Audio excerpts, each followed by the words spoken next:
Enjoy all episodes of the RCWR show on Blog Talk Radio, iTunes, Stitcher, TuneIn Radio, Spreaker, and iHeartRadio. Hey WWE fans, be sure to check out the RCWR show live Monday nights on youtube.com/the RCWR show at 11:15 p.m. Eastern after WWE Raw for full fallout and review along with great live fan reactions. Hey TNA fans, be sure to catch exclusive episodes of Impact Showdown on youtube.com/the RCWR show Thursday nights at 11 p.m. Eastern after TNA Impact Wrestling for full fallout and review with the latest in TNA headlines and great live fan reactions. Want to interact with us? Follow us on Twitter at the RCWR show. Covering the latest in entertainment and beyond since 2011. You're listening to the RCWR Show. And now your host, as featured on Wrestling Inc. and TNA Insider, Lee Sanders.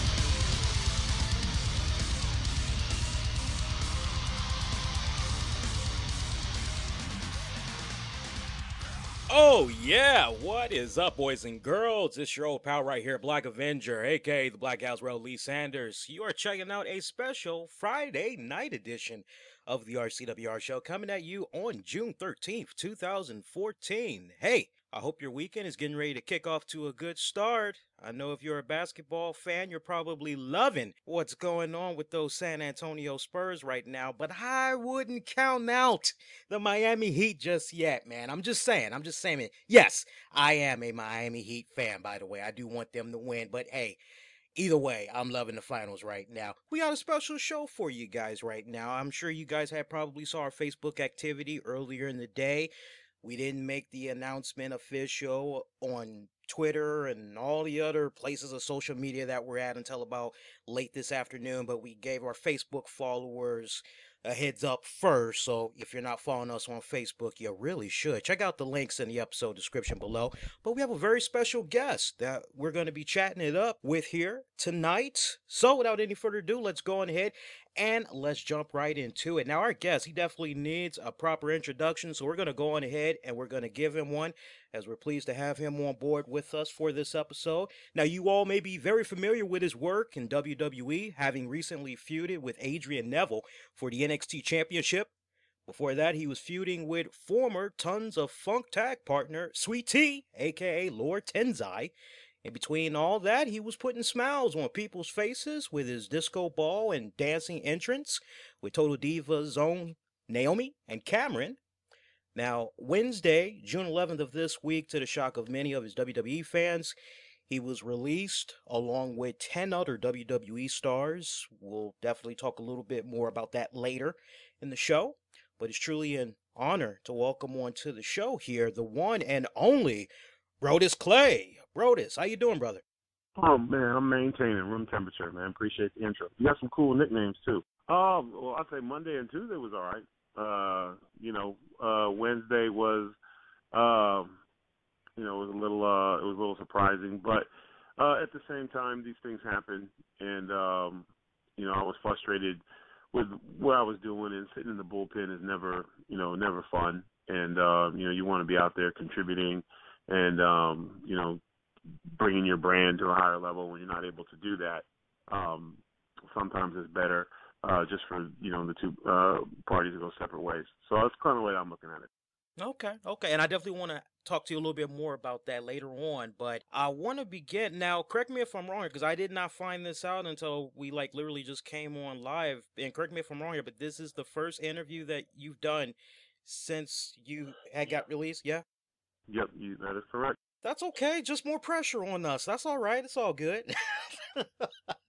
All right. Well, hey, on that note, we definitely appreciate you taking the time out to do this, Dan. It does mean a lot, I'm sure, definitely to our listeners and most importantly, your fans. I want to talk wrestling in just a little bit, but I couldn't help but take note that from a few years back, before you got into wrestling, you were a bodyguard and that one of your clients was Snoop Dogg. If you don't mind, talk a bit about the experience as far as how and why you got into bodyguard work and how you were able to manage to represent a high-profile client like Snoop Dogg.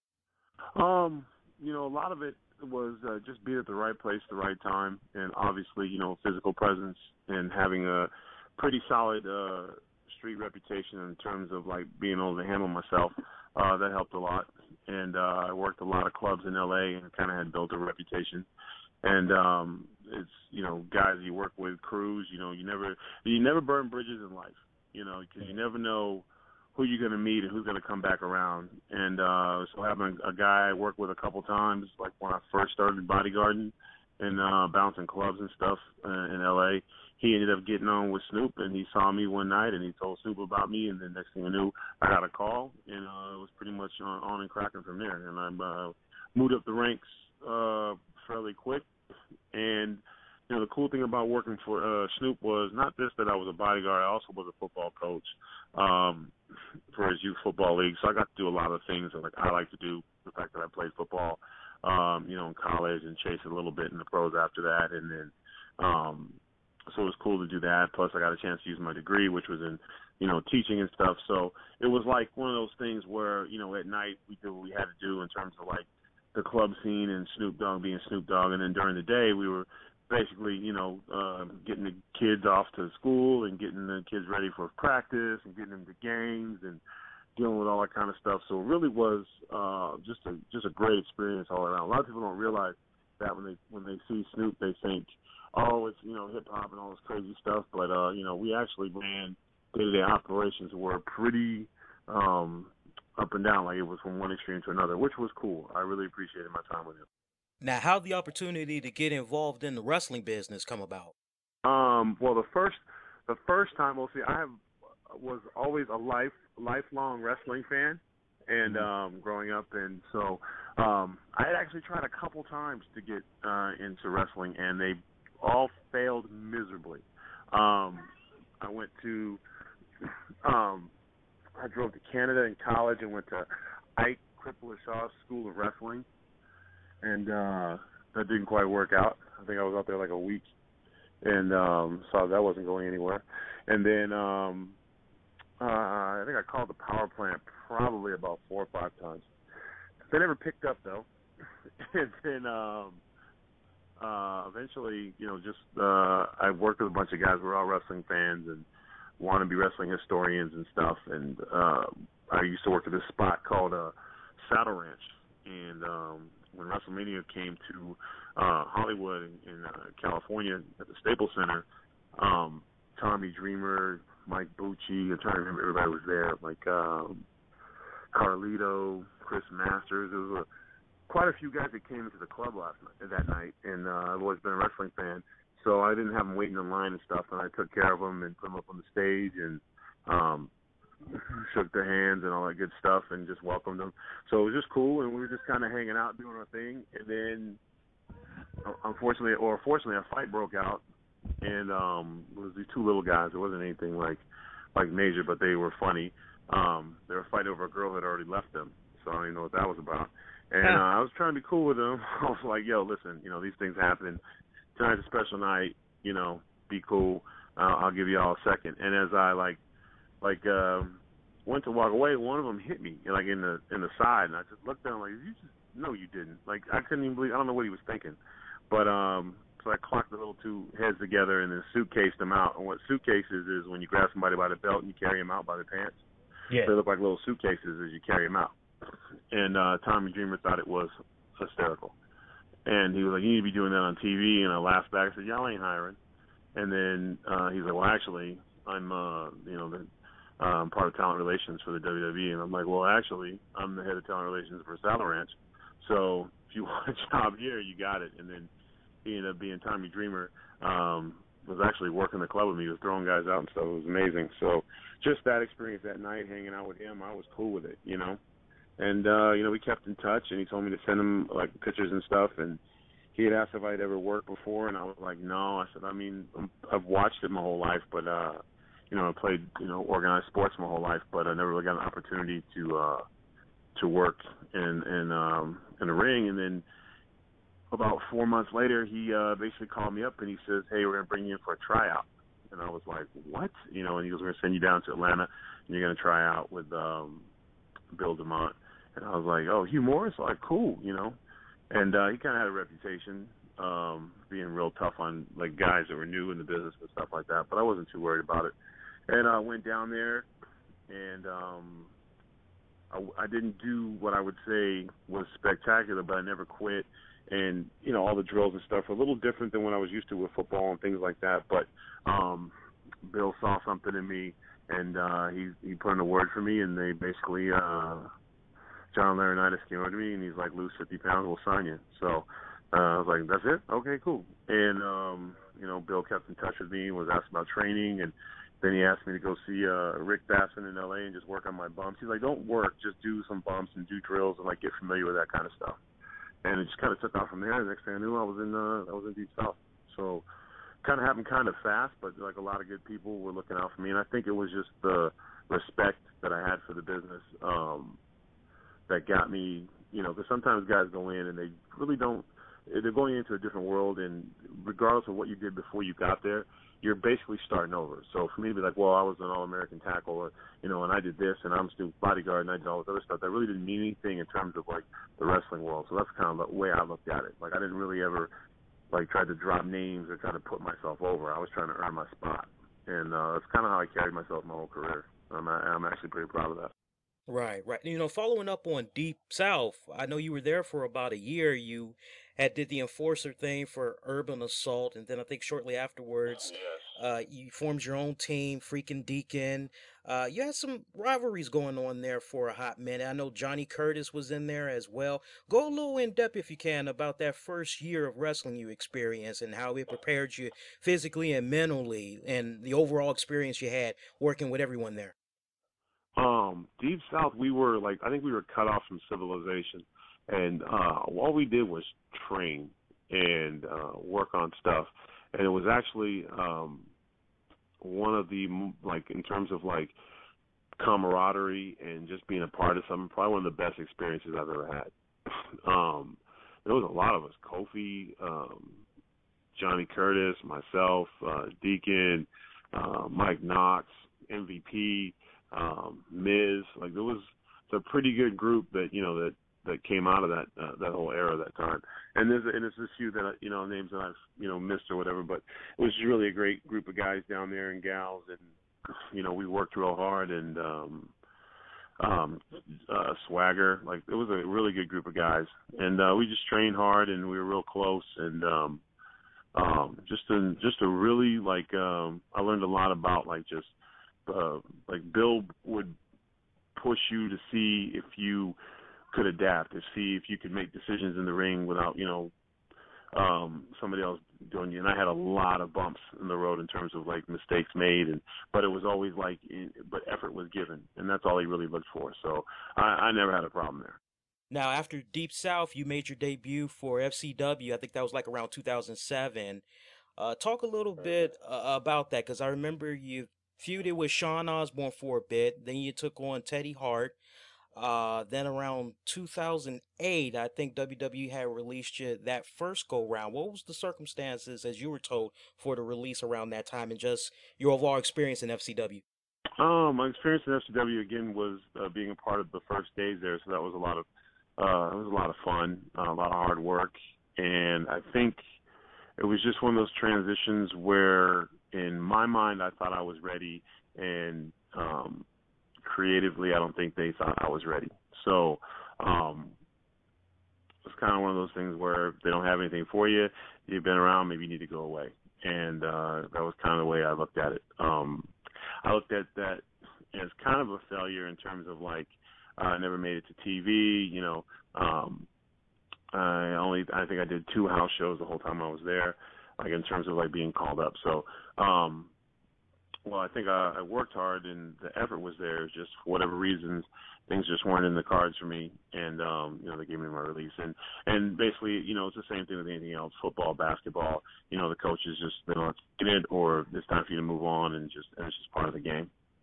The one thing about in all athletics and entertainment, everybody's going to get fired. It's just what you do after you get fired, you know. That's just how it goes. You know, it's part of the game. And you have to prepare yourself for that. This stuff isn't promised to anybody. door would open for you again because you had got re-signed by the WWE. How that all had come about, and most importantly, were there any hesitations from your side about going with them a second go round?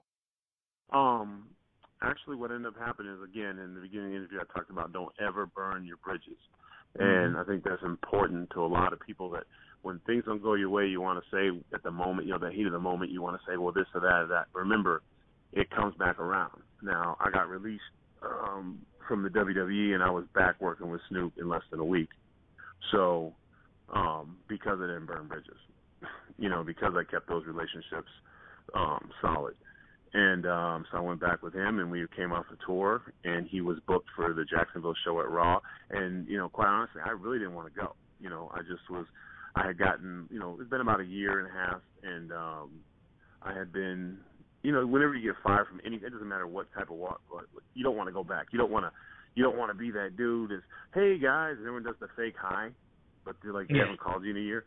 You know what I'm saying? So it's kind of like it's like if you went over to dinner to your ex's house and her boyfriend's a foot taller than you, his car's bigger, and you guys just got to sit there and all you hear is like the silverware on the plates clicking, and you're just like, so, what's up, So I really didn't want to go, but Snoop was like, sarcastically, he was like, well, I can't switch you out, and so we went, and I maybe was in the building 5 minutes. John Cena and John Laurinaitis came out to greet Snoop. We said, what's up? And John had always been cool to me in the past, and he asked how I was doing. And I said, cool. And he's like, dude, you're still a monster. And I was like, yeah, it's the rumor. And John Laurinaitis said the door was still open. And then later that day, he asked me if I'd be interested in coming back. And I said, could I have a couple weeks to think about it? Because I had, things going with Snoop in the football program, and I didn't want to burn bridges. And I gave it some thought and talked to Snoop about it. And I told him, he was, in his words, was like, listen, you can always bodyguard. You can't always wrestle.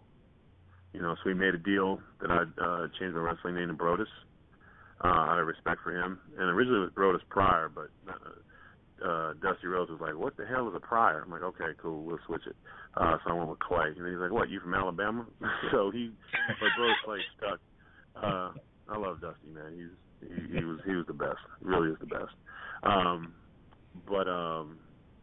And just kind of went from there, and I went back and hanging with Snoop and his super metabolism and my lack of metabolism sometimes. I had gained about, I want to say close to over 100 pounds since I had left, and Dr. Tom was the trainer at the time and did my first weigh-in, and it said 496, and I looked at him, and he looked at me, and I went, we went to New Zealand. And he's like, what the hell does that have to do with anything? I was like, that's all I really know what to say right now, And then shortly after that, he introduced me with Rob at Hard Knock South, seen his gym, and he looked at me, and he was like, because I was always like in certain things, when you think you're still in your frame, I always had big shoulders, so I always looked with the shirt cut right, I always looked kind of jacked. I never really thought about, I put on some weight, but I didn't realize I put on some weight.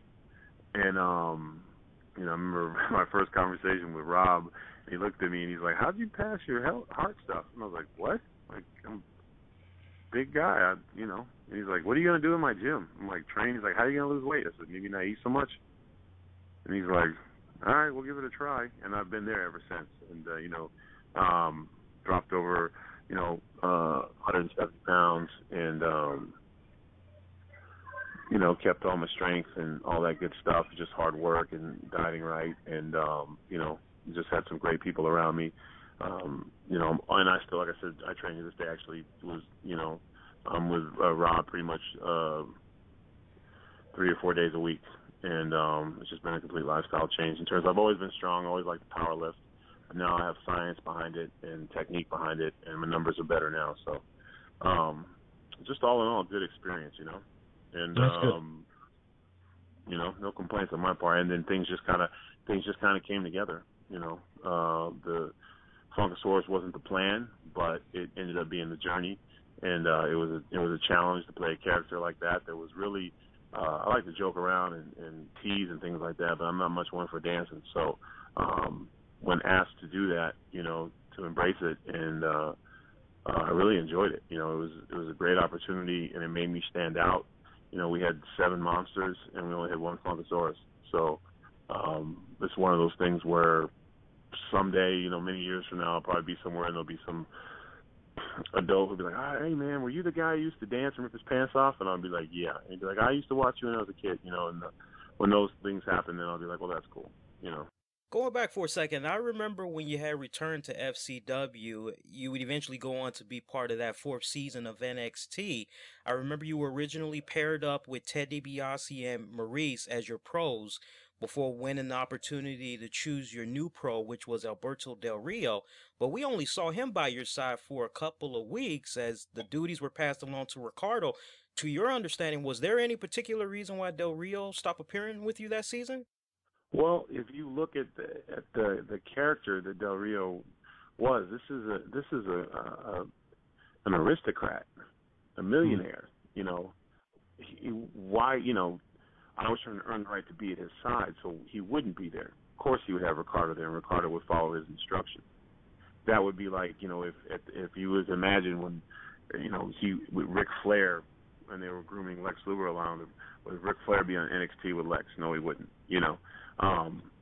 But Ole would be there, and Arn and the Forcers and stuff like that. So it was kind of, or J.J. Dillon for that matter. So that's the way I kind of looked at it, and it made sense to me. And I think it's important, this guy, every car he drove out in a super pimped out ride every week, and for him to come down where guys are fighting for a spot, it didn't make much sense to me, and creatively I think it was the right way to go.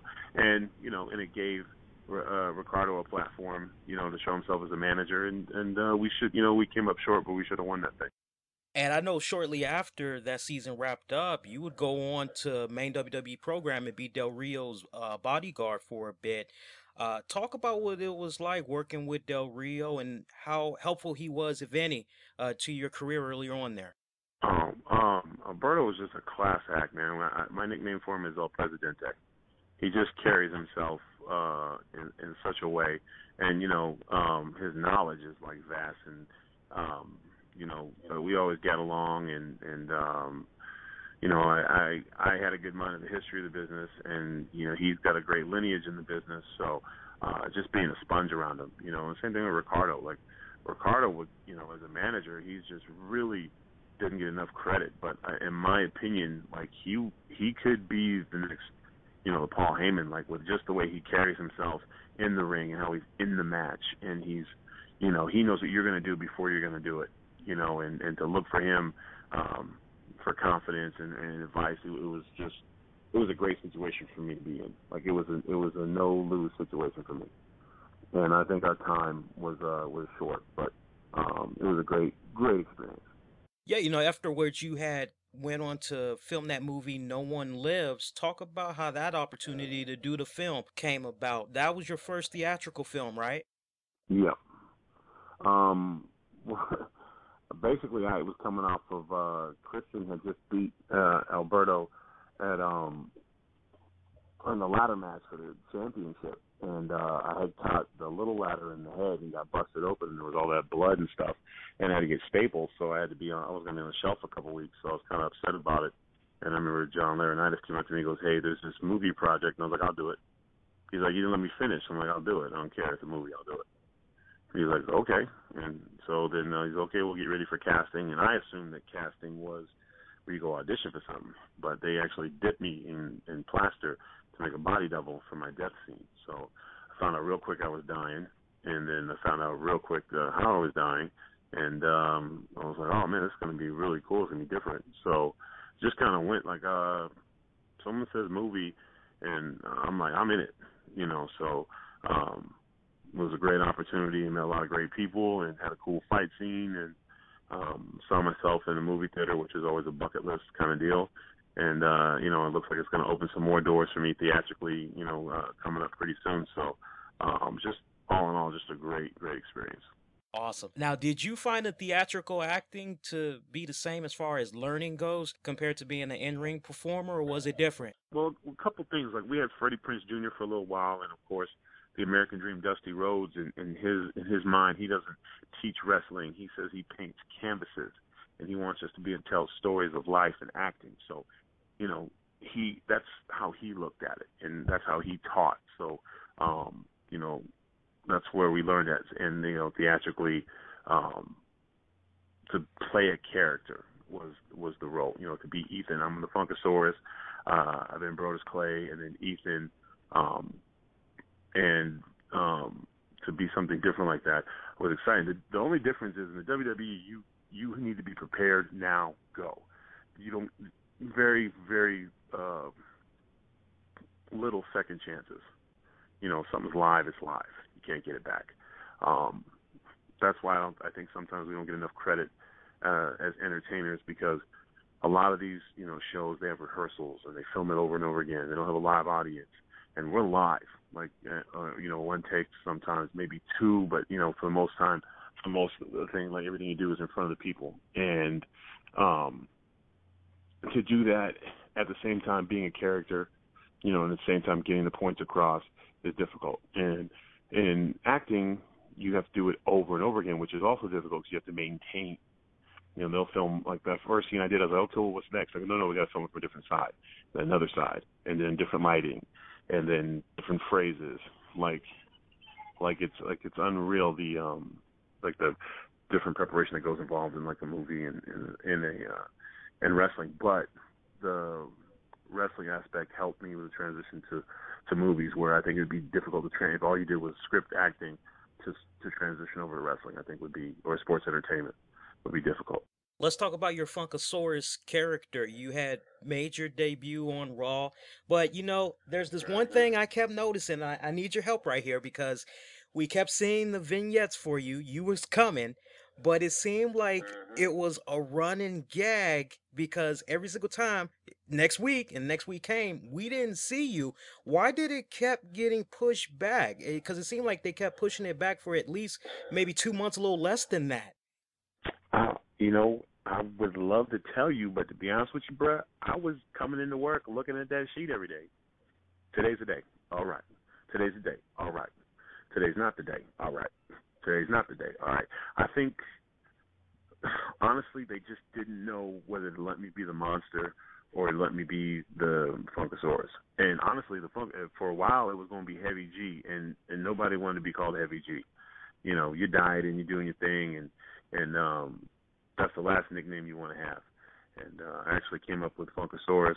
Me and Rob at Hard Knocks were trying to think of a name while we were working out, and we came up with Funkasaurus. And luckily the writer was tired. I said, hey, can I just call myself Funkasaurus? And he was like, what? Yeah, okay, cool, whatever, You're not debuting tonight anyway. And then it happened. Ladies and gentlemen, from Planet Funk, the Funkasaurus. And it's just kind of like, and you got to drop the pin in that arena. But, it was the first time in a long time in wrestling that we actually kept something a secret. And I didn't know which way it was going to go. I thought I was going to be, Planet X, not Planet Funk, tearing people's heads off. That's what I thought I was doing. And then it just kind of switched. But then there's the thing, there's opportunities. You're going to take it, and they're going to get nothing. They'll give you an opportunity, and you can do something with it, or you can be like, well, I want to do this. And like, well, that's not what you're going to do.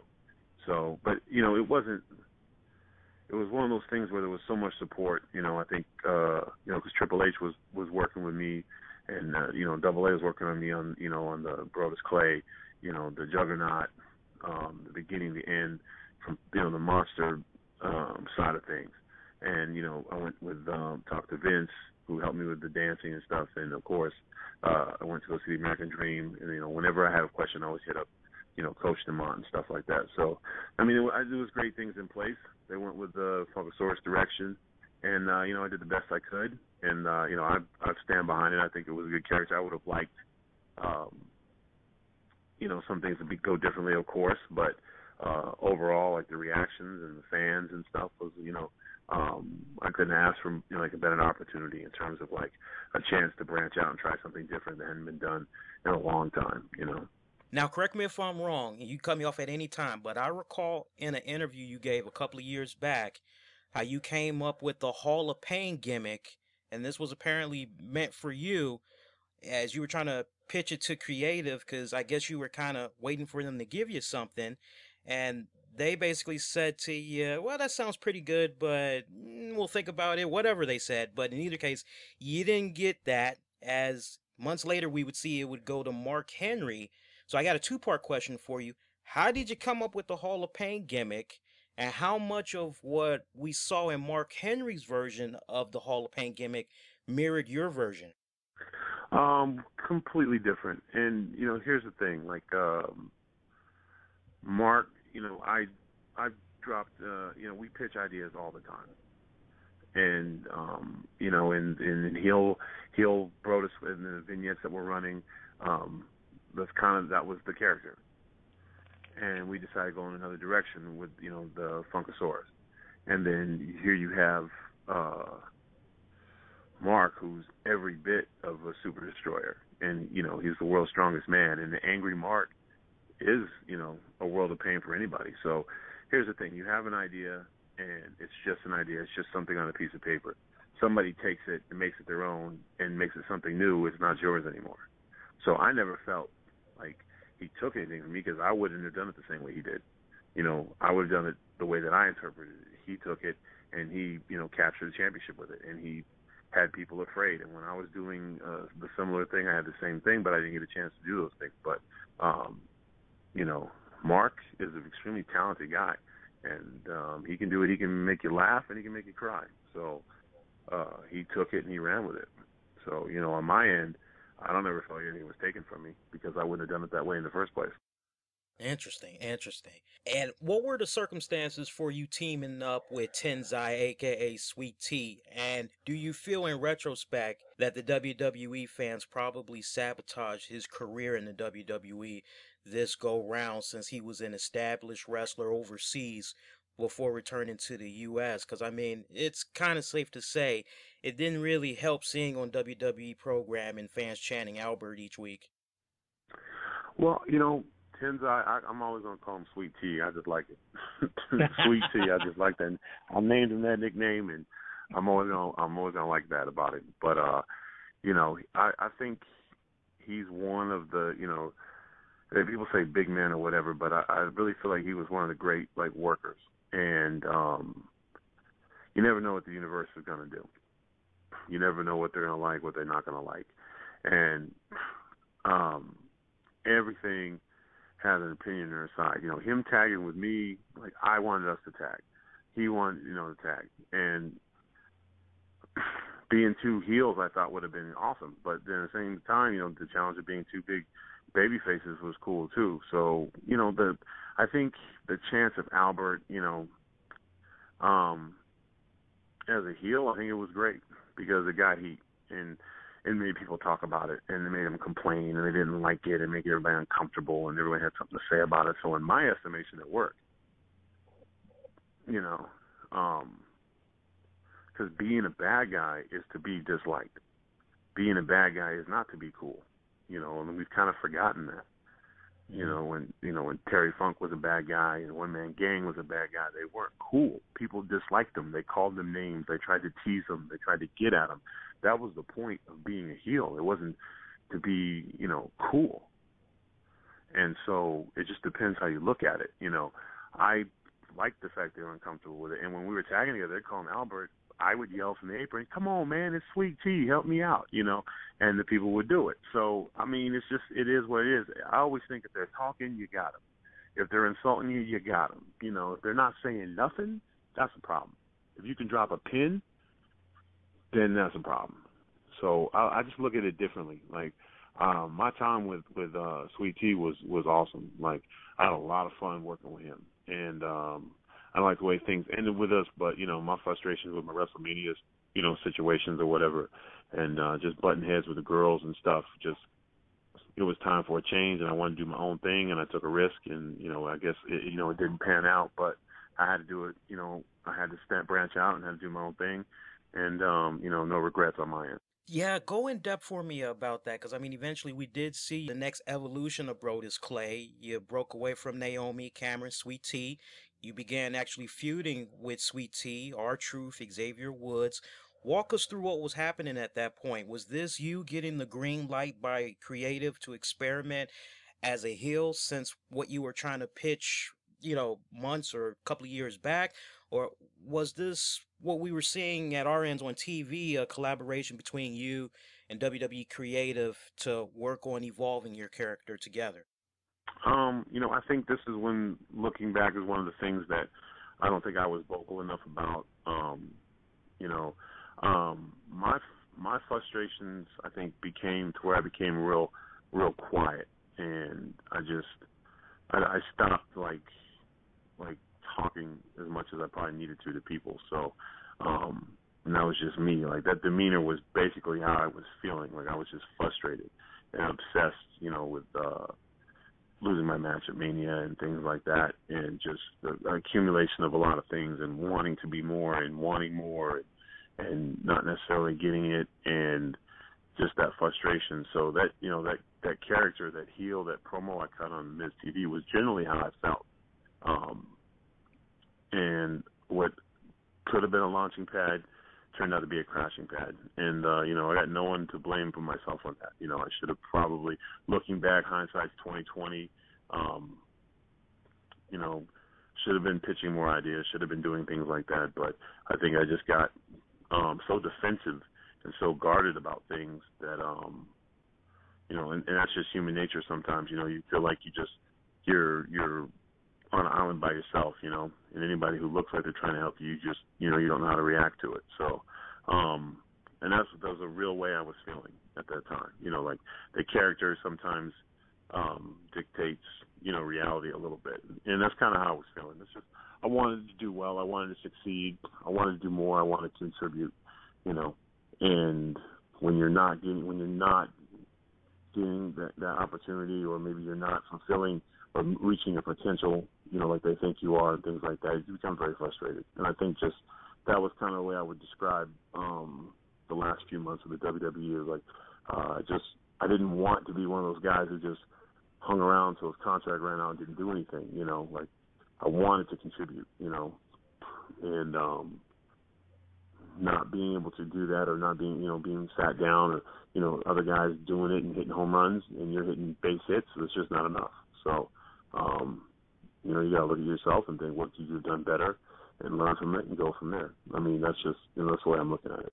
Going back to your promo for a minute on that infamous segment of The Miz, how much of that was just straight up you and scripted? Was it half and half, or was it all just you?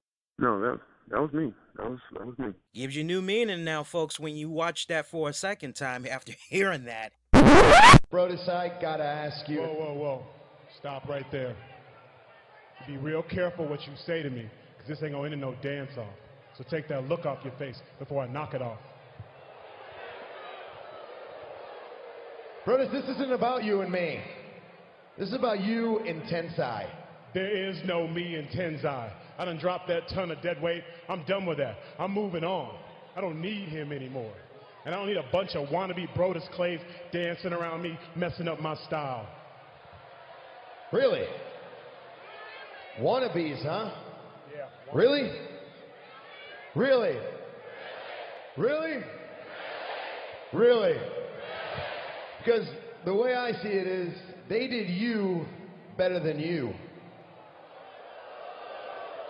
Now, let's talk about this. See, Xavier Woods borrowed your theme music and showed you up. Think about it. Think about it. Now it's Xavier Woods' fault that you walked away from Tensai. It's Xavier Woods' fault that the Funkadactyls hit the road. What else, Broadus? What else? Did you call your mama and Xavier Woods answered?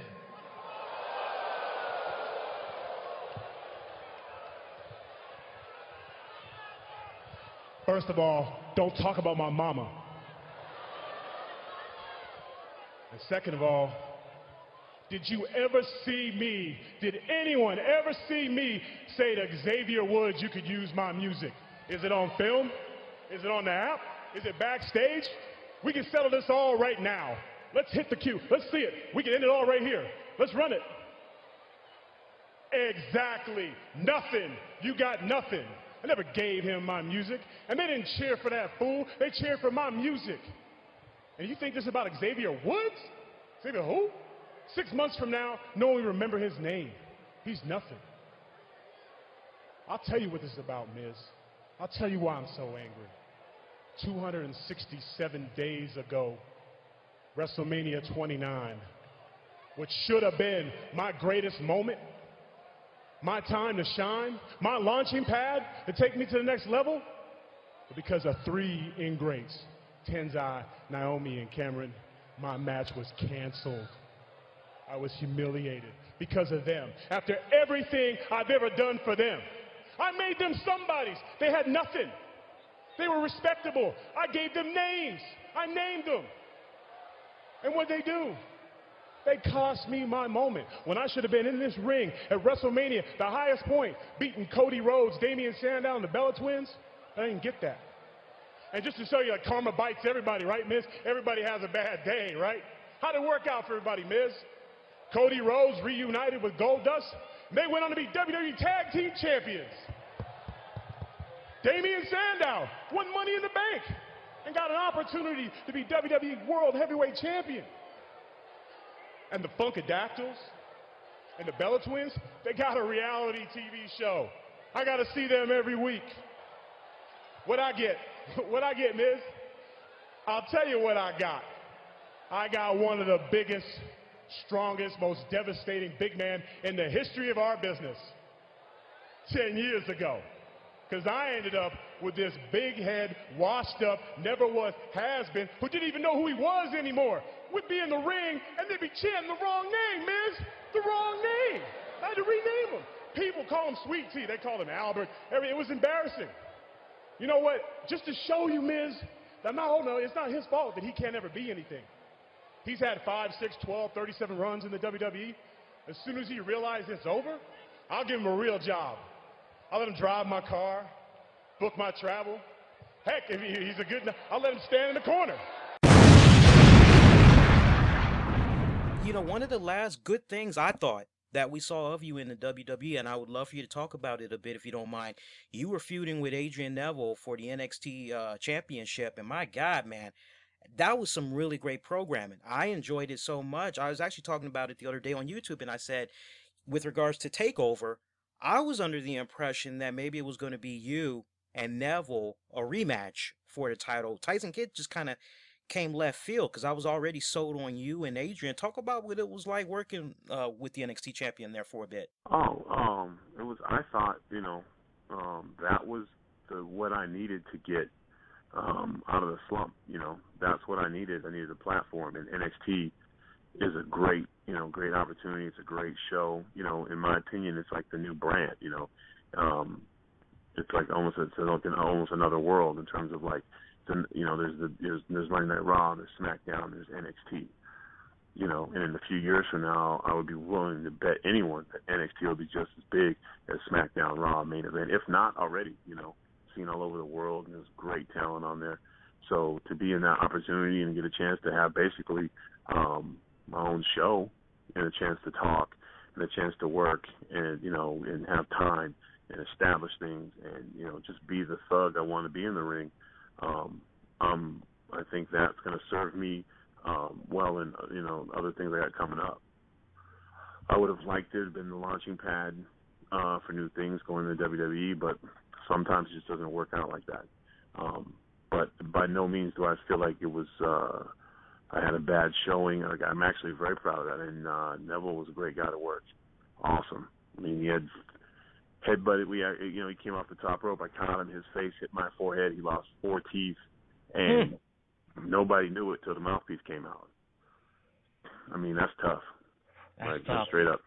Yeah. I've had a tooth knocked out before, and I know how much that sucks. But I punished him. I beat him up, and he answered the call, and I think we got a lot of praise from it, and I was truly glad I got that opportunity. So if you're going to go out, that's a good way to go out. Yeah. So, and that was the last time I think I was seen nationally was that feud. So I'll take it, and I'm proud of it, and I'll stand by it. And it was just overall good experience. Like I'm not a bitter guy at all. These things happen. It's part of the game. It's what you do afterwards. we all get fired in life. We all get let go. It's just a part of who it is. If you're gonna shoot for the stars, when you get grounded, you can't really be surprised. When it happens, you got to be like, all right, well, this is what I'm gonna do. And you can't be bitter. I didn't get screwed. I didn't get, nobody did me anything wrong. Like, I traveled the world. I got to live my dream. And, if that's it in terms of the WWE, then, I can look at it and I've done some tremendous things. Would I have liked to have done more? Absolutely. Would I have liked to win a championship? Of course. But, it is what it is, but like just overall, like it was when you have more sunny days than rainy ones, you really can't feel bad about it. But of course, you wanted to do more. I never got that match with Cena. I never got that match, with Taker. I wish I would have worked Show more, never, things like that. You look back on it and you're like, man, like I missed out on those opportunities. But by no way is it a failure, but could it have been better? Absolutely, but that's on me. Take responsibility for stuff. Everybody wants to, when you do well, everybody wants that praise. And when things don't go the way you want them, everybody wants to point fingers. And there's just too much of that in the world these days. Talk about the circumstances for how you have found out about your release. Because, I mean, from my perspective, then I'm just drinking a cup of coffee to kick off my morning. I'm looking online, I'm checking up what's going on the news, and it just kind of seems like maybe every hour for, I don't know, maybe like 2 hours, I kept hearing about releases. Were you one of the first people that they called, if not the first, or how did it come about? And I was driving to go train at Hard Knocks South, and, just like anything else, got a phone call, and they said, I think you know why we're calling, and I was like, okay, and, we discussed a few things. I thanked them, for their time, and and parted ways, and then that was it. Like it is, and then I looked online, I looked on Twitter, and it started blowing up, and so I made a statement. And as far as I was concerned, I was going to finish my day, went and had a good workout, and and I just didn't want people to be all negative, and I didn't want people to be like, oh my God, I'm so sorry, because there's people that had really bad mornings, and I wasn't one of them. I just, am not going to be in the WWE anymore, and that's one of the greatest jobs in the world, but that's not the end of the world. Like, you know what I'm saying? It's not like, I don't know where I'm going to, pay my bills tomorrow, or I don't know if, my child's going to make it out of the hospital. Like, there's people that have some bad days, and getting released from the WWE in terms of, like, nobody wants to lose their job. Nobody, everybody wants to be in the limelight. But it's a challenge too, and say I was frustrated and unhappy with the situation I was in, I was. So now I can, like I said, I can break bread and play dead. And did they leave the door open for you to come on back at any time? The way I look at things, like, only you close doors and only you burn bridges, and I don't think I've done anything to do that. So, time will only tell. You just don't know. You can't bank on that. You can't say, well, I'll be back. Like, because the first time I got let go, I didn't think about it. I figured that was it, and it was time to move on. And and that's the same mindset now. You can't think like that. You can't say, oh, he'll bring me back. I'll be back, because they let you go. And now there's guys filling your spot, and they don't want to lose their spot. So it's time for you to go on and do your own thing. And a lot of, there's a whole lot of life out there, and there's so many other things out there. So, I'm not tripping. That's good. Good positive outlook, man. I want to definitely get your insight on this, because I've been hearing this since the releases had came about. You were in the WWE, you have a general feel for what all was happening inside the company internally. A lot of people were looking at these releases, and some are saying, you know what, this must be the result of the WWE network not doing so well because of the projected numbers that they thought they were going to get. They didn't get it. And then also the fact that Vince McMahon didn't do so well, took that hit in the Wall Street. That combined with the fact that you got the cable, the satellite providers, they're now reevaluating their relationship with WWE pay-per-views. A lot of people feel that this is why the releases had happened. Are you kind of getting that impression, or you just think this was just, you know what? All I can speak for myself is I've always been like a soldier.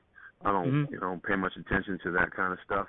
I got let go because I wasn't being used, and and I can't. That's it. That's all I know.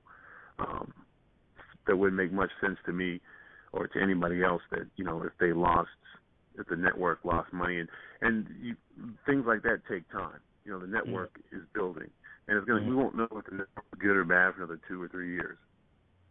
Like just intellectually looking at it to say, can't say it's a failure. Anything that starts off new is different and it takes time, and I think it's done well, in the beginning terms, and it's going to hit bumps and it's going to go up, it's going to go down. That's TV. That's entertainment. That's how things go. Was my career stopped because of the entertainment and stock market? No, my career was stopped because creatively they didn't have anything for me, and and I was frustrated, and that was it.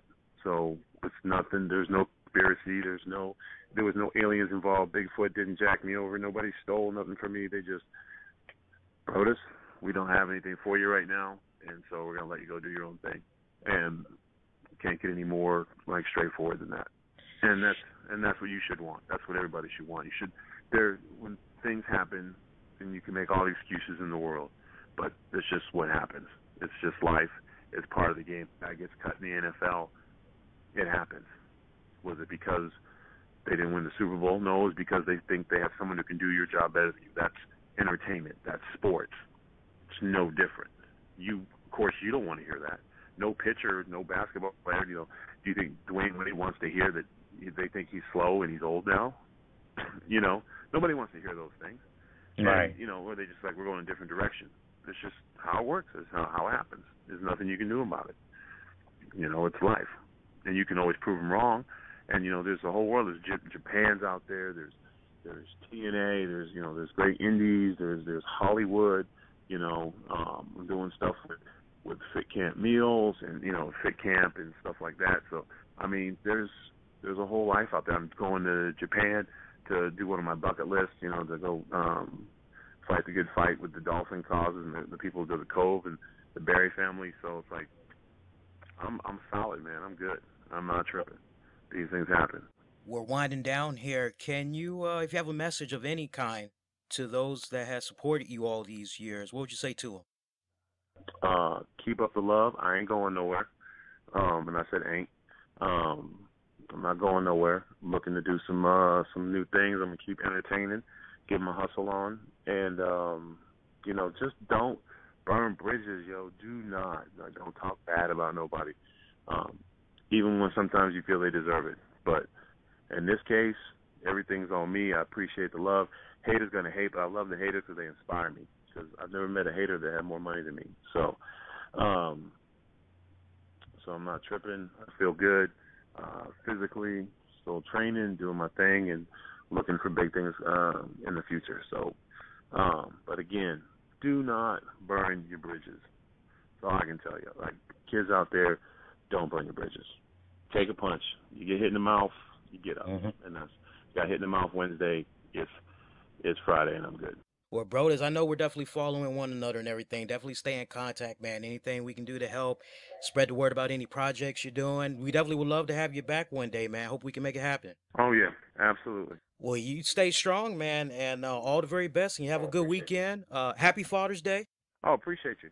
Ladies and gentlemen, one and only, Brodus Clay. WWE superstar, Brodus Clay. I know I should probably be saying former WWE superstar. I'm still going to give him the title. He is still a WWE superstar, always and will be in my book.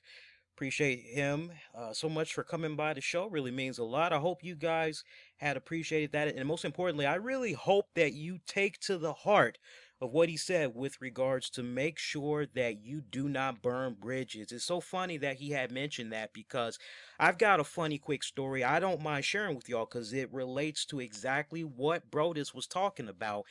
And, at my day job, I do a lot of research. I basically help set up focus groups, and like a lot of the things that you guys are watching on TV, right down to the video games that you're playing, what you eat. I play a large hand in setting up studies to see what was going to work for people, what's not going to work for people. I do a lot of research, statistic stuff, bunch of stuff that would probably just bore you guys, but it really helps in the long haul in figuring out what is going to be released to the market and everything. And me and a coworker, somehow we just got started talking about some person that we no longer saw. And actually, it was me that brought it up. I was like, "What happened to so and so?" And my coworker was like, "Oh, well, they quit." I said, "Huh?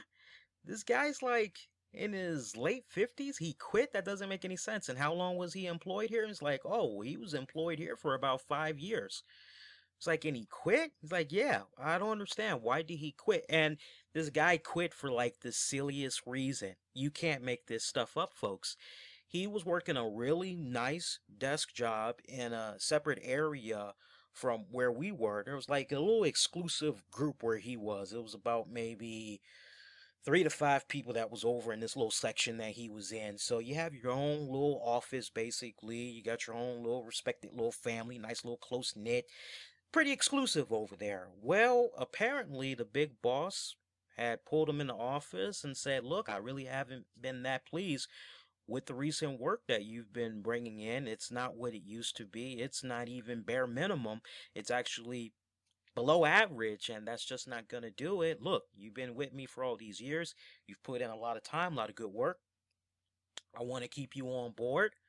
I just feel that maybe this position is no longer suited for you. So I want to maybe have you scale back a little bit." So basically, he was trying to demote him. Still has a job. Pay probably would have been maybe $3-4 difference. And like, he comes in to work the next day. He did not like the fact that now he lost that whole cubicle desk. He lost his little exclusive area, his little tight-knit little family of 3-4 people that he got to talk to every day.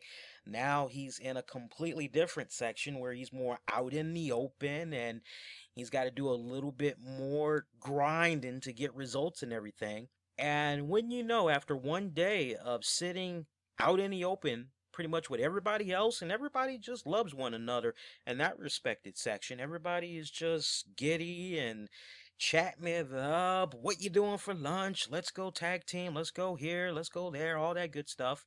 And yeah, just next day, no call, no show. Next day, no call, no show. Next day, no call, no show. And then we find out that basically he had quit after working there for 5 years.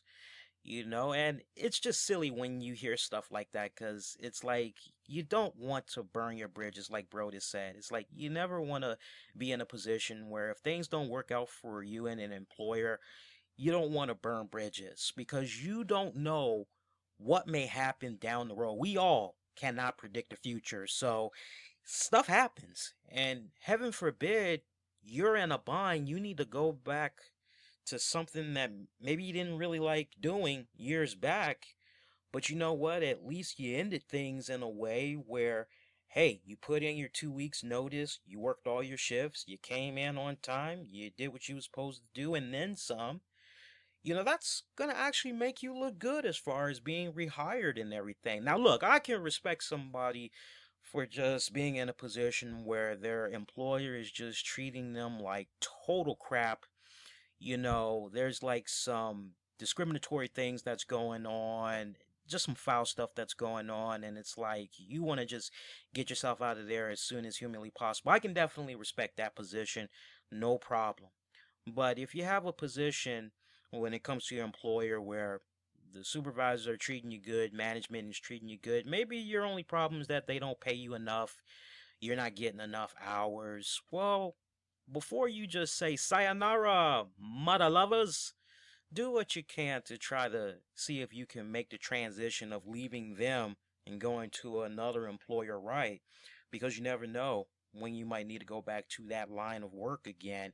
And if I were a betting man, and I am not, I haven't bet in years. Used to love to bet, but I haven't done it in years. But if I were to bet, I have a feeling that in the next couple of years, we will see the return of Brodus Clay in the WWE. You mark my words on it. I mean, this was his second time back in the company. And as WWE says, anything can happen. Food for thought right there. Not a sermon, just giving you guys some food for thought right there. All right, so hey, look, quick programming note. We got the TNA Slammiversary post show that's going to be coming up this Sunday, Father's Day, June 15th. We're going to be coming on at 10:45 p.m. Eastern. If you're going to be checking out that TNA Slammiversary event, make sure that you do join us. It's going to be fun. We're going to be doing our thing right here on Blog Talk Radio, and we're also going to be doing our thing on YouTube, so you'll be able to see me live in the flesh, my babies. All right, so make sure you join us. Phone lines will be open. We got the Twitter, the Facebook. You know how we do it on those post shows, so make sure you join us for that, all right? We did a very solid interview yesterday, being Thursday, June 12th, with pro wrestler Luke Hawx. Currently, unless you guys see the links on social media, that episode has now been pulled because it's in the remixing phase right now.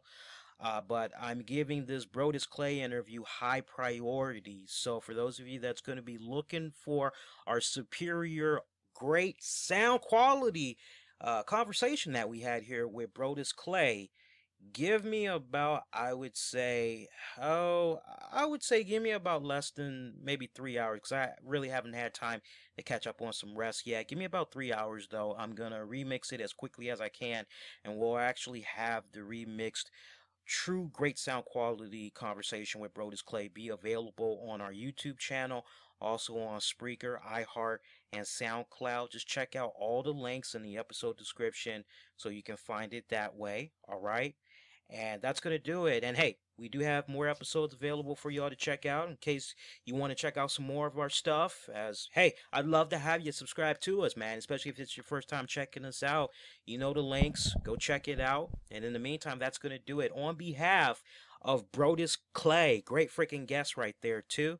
Really hope we get to have him come on back one day. On behalf of you all, for checking this out, I will see you guys for Father's Day Sunday, June 15th, 10:45 p.m. Eastern for the TNA Slammiversary post show. Until then, please, as always, be safe and be kind to one another. Love you guys. Talk to y'all later. Ciao.